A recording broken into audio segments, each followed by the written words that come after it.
तोहार माई मंदिर में धोयम चरण तोहार माई मंदिर में।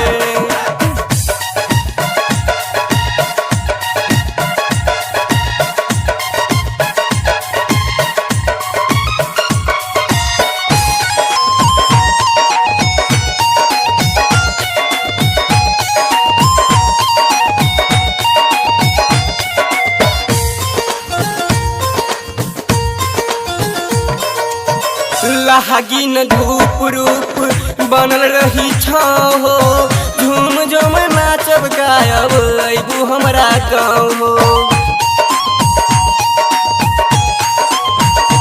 ए माई लागिन धूप रूप बनल रही छाँव हो, झूम झूम नाचब गायब अबू हमरा गाँव हो।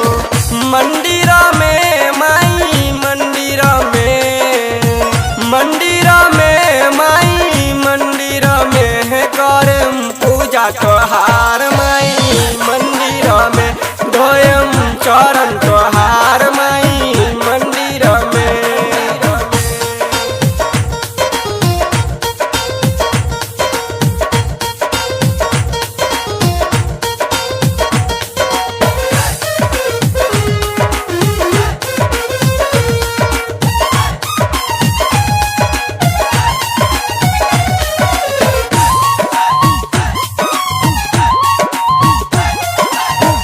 बड़ा निक लागे माई पूजा तो करे द, एक बेर दिन के चरण तो छुए द।